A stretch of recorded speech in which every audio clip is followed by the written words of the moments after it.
Hello, friends. If you're on Medicare right now, or if you're helping a parent, a spouse, or someone you love navigate the Medicare system, what I'm about to share with you matters directly to your life, your health, and your wallet. I need you to stay with me through this entire piece, because what's coming in September affects three specific medical procedures that millions of seniors rely on every single month, and almost nobody watching this has been properly warned, not by their doctor, not by their insurance card, not by a letter in the mail, not by a phone call from Medicare, not by anything. That's not an accident, and it's not an oversight. The federal government does not send out public warnings when it tightens the rules on what Medicare will and won't cover. It changes the policy through internal bulletins, contractor updates, and regulatory fine print, and the first time most seniors find out that something has changed is the day they're already sitting in a waiting room, already dressed in a paper gown, already mentally prepared for the procedure they've been getting for months or years, and a receptionist at the front desk tells them that their procedure isn't approved anymore, that something changed, and that nobody told them before today. That moment is one of the most disorienting, frustrating, and frankly frightening things a person can experience inside a healthcare system. You did everything right. You kept your appointments. You followed your doctor's recommendations. You paid your premiums. And now you're being told that the rules changed while you weren't looking and you have to start over. I want to make sure that doesn't happen to you. I went through the federal paperwork. I read the CMS bulletins. I tracked down the fine print buried inside this year's Medicare payment update, and I found three procedures specifically that are being placed under tighter scrutiny and new approval requirements beginning in September. I'm going to walk through each one in detail, what the procedure is, who relies on it, what exactly is changing, why the government says it's making this change, and most importantly, what you can actually do right now to protect yourself before September arrives. Stay through to the end, because the third procedure is the one almost nobody in the Medicare space is talking about right now, and it affects more people than the first two combined. Why Medicare changes policies mid-year, and why you don't hear about it before we get into the three procedures, it's worth taking a moment to understand how Medicare policy actually works, because most people have a mental model that doesn't match reality. Most people think of Medicare like a static rulebook, something that gets updated once a year, maybe on January 1st, and then stays the same until the following January. That's not how it works. Medicare policy changes throughout the year. CMS, the Centers for Medicare and Medicaid Services, issues payment updates, coverage determinations, prior authorization expansions, and contractor guidance on a rolling basis. Some of these changes are announced publicly. Many of them are communicated only through the administrative and billing channels that doctors' offices and hospitals subscribe to. Very few of them make it into mainstream news coverage. This creates a situation where a change can be fully finalized, documented, and scheduled to go into effect, and the average patient has absolutely no idea it's coming. The doctor's office may know, the billing department may know, but the patient sitting in the waiting room, often the last to find out. What's changing in September is not a small adjustment. These are substantive changes to how three widely used procedures get approved, and they are going to affect a significant number of seniors who are currently in active treatment. Let's go through them one by one. Procedure number one, epidural steroid injections for chronic back and neck pain. Let's start with epidural steroid injections, because for anyone managing chronic pain from a spinal condition, this is an immediate and urgent concern. If you're not familiar with what these injections are, here's the basic picture. When the discs between your vertebrae wear down, which happens to a lot of people as they get older, the cushioning that keeps your spine's bones and nerves from rubbing against each other degrades. That degradation causes inflammation, and that inflammation causes pain, sometimes a lot of pain, the kind that limits what you can do every day. Epidural steroid injections work by delivering anti-inflammatory medication directly into the space around your spinal cord, targeting the inflammation at its source in a way that oral medication can't always reach as effectively. For millions of seniors dealing with conditions like degenerative disc disease, spinal stenosis, herniated discs, and related nerve compression, these injections have been a regular part of managing pain well enough to stay active and functional.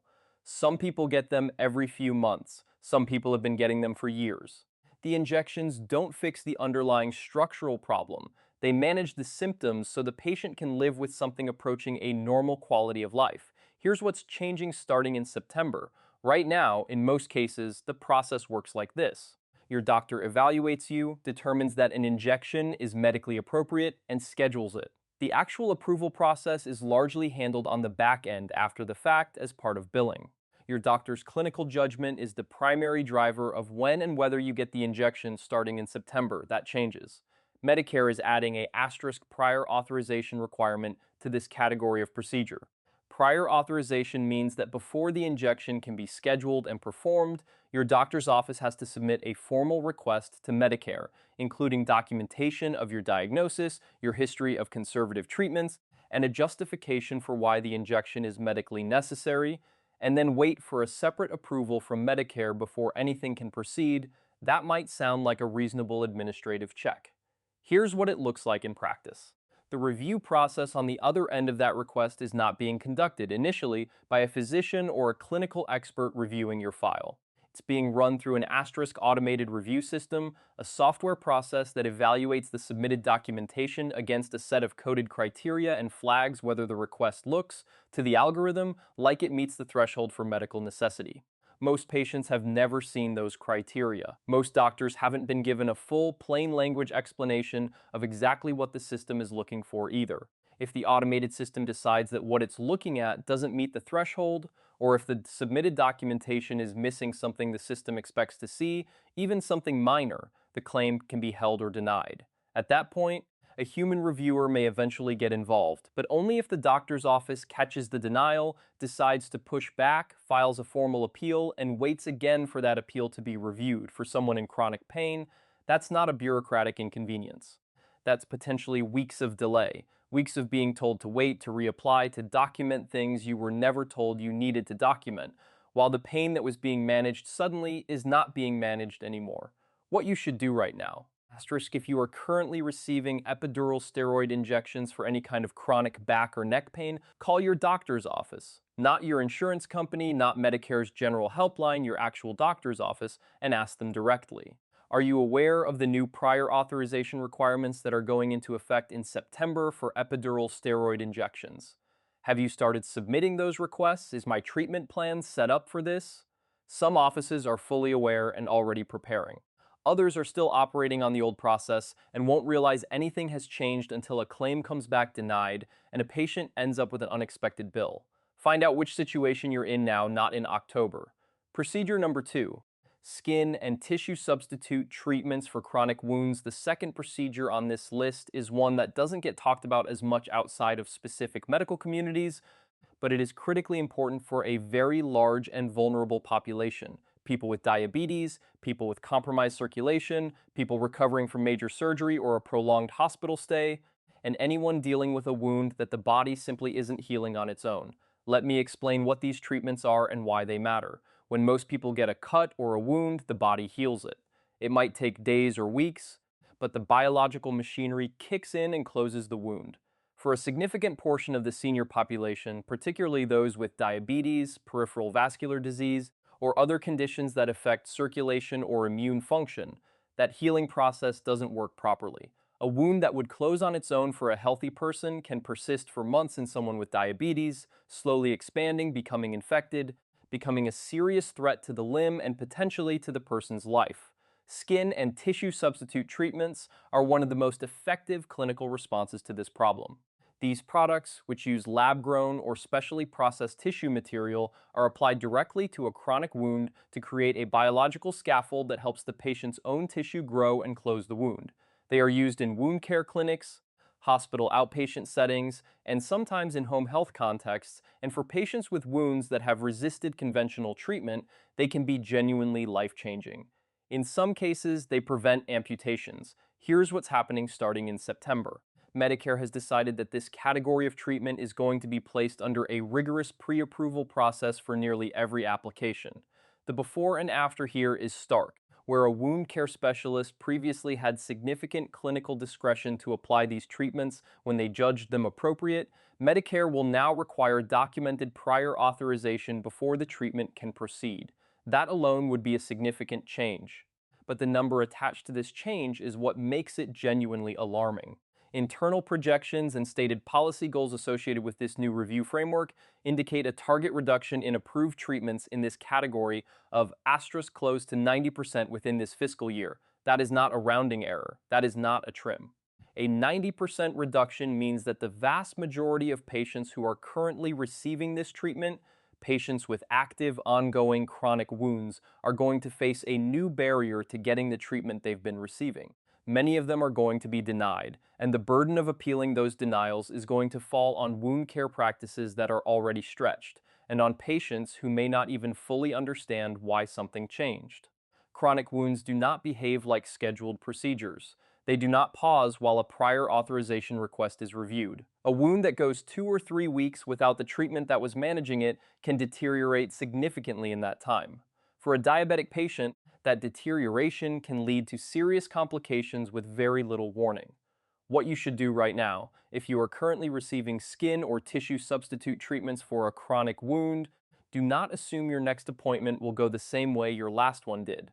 Contact your wound care provider directly, the physician or nurse practitioner who oversees your wound care, and ask them specifically, is the treatment I'm receiving going to require prior authorization starting in September? If so, is my file already being set up for that? What do I need to do? If your provider hasn't started thinking about this yet, that conversation you're about to have may genuinely protect your treatment from being interrupted. If they're already on top of it, you'll get peace of mind. Either way, you need to make that call. Procedure number 3, arthroscopic surgery for knee osteoarthritis. This is the procedure I said almost nobody is talking about, and it's the one that affects more people than the other two combined, because knee osteoarthritis is extraordinarily common in the senior population. Decades of walking, standing, climbing, working, and aging take a toll on knee joints, and for millions of Americans over 65, the result is a worn-down, painful, swollen knee that limits nearly everything they do. When conservative treatments, physical therapy, pain medication, cortisone injections, lifestyle changes stop providing enough relief, many orthopedic surgeons have historically offered arthroscopic surgery as the next step. The procedure is minimally invasive. The surgeon makes small incisions, inserts a tiny camera and instruments, and uses them to clean out damaged cartilage, remove loose fragments of tissue, and flush debris out of the joint. Recovery is faster than traditional open surgery. Many patients report feeling better afterward, at least in the short term. This procedure has been performed on seniors for decades. It is embedded in the standard playbook of orthopedic care, which means that if you've been told by your orthopedic surgeon that it might be your next step, you may have been given the impression that it's a fairly routine path forward. Here's the more complicated reality, and it's part of why this policy change is happening. Multiple independent reviews conducted by federal health researchers over the past 2 decades have concluded that for a large proportion of patients with knee osteoarthritis, the kind caused by age and wear and tear, as opposed to a traumatic injury, arthroscopic debridement and lavage, the official terms for what's being done, performs no better than a sham procedure or a course of well-managed physical therapy. Patients feel better after the surgery, but controlled studies suggest they feel about as better as they would have felt with the right non-surgical treatment, and often the improvement is temporary. Despite that body of evidence, the procedure continued to be widely performed because it was the default option offered, because patients experiencing significant pain wanted relief, because the surgical pathway is often more visible and definitive feeling than a longer course of physical therapy, and because nothing in the approval system was pushing back on that default. Starting in September, that changes. Medicare is placing arthroscopic knee procedures for osteoarthritis under a prior authorization process, and the central question the approval system will ask is this: asterisk, has the patient already tried and documented the failure of more conservative treatments? Asterisk, if the answer is yes. If there is documented evidence that the patient went through an appropriate course of physical therapy, tried pain management approaches, received other interventions, and continued to have significant functional limitation, the surgery may still be approved. If the answer is no, or if the documentation is incomplete, the approval may not come. What this means in practice is that your orthopedic surgeon can still recommend this procedure. They can still believe it's the right next step for you. But if the prior authorization request goes in without adequate supporting documentation, Medicare can now require proof before the surgery gets scheduled. And if the surgery has already been scheduled based on the assumption that nothing has changed in how approvals work, That surgery date may not be as firm as you think. What you should do right now. Asterisk if you have been told that arthroscopic knee surgery is your next step, or if you are currently waiting for one to be scheduled, contact your orthopedic surgeon's office directly and ask. Are you aware of the new prior authorization requirements for arthroscopic knee procedures that go into effect in September? Has my case been submitted for approval? Is my documentation of prior conservative treatment complete enough to support the authorization request? If your surgery is scheduled before September, verify that the date is confirmed and that nothing about the new requirements retroactively affects your case. If it's scheduled after September, that conversation with the surgeon's office is urgent. There are three things I want you to take away from this. First, if any of these three procedures apply to you or to someone you're caring for, make a phone call this week, not eventually, this week, to the doctor's office or specialist that manages that treatment. Ask plainly whether anything's changed in how your procedure gets approved and whether your file is set up to handle the new requirements. That one conversation could protect you from an interruption in care that you never saw coming. Second, if you receive a denial for any of these procedures after September, know that you have the right to appeal. Prior authorization denials are not final. They can be reviewed, challenged, and overturned, especially with strong clinical documentation. Your doctor's office can help you with this, and in some cases, a patient advocate or Medicare counselor can help as well. Third, asterisk, understand that none of this is something you did wrong. These policy changes are not a reflection of your care being inappropriate or your condition being less serious.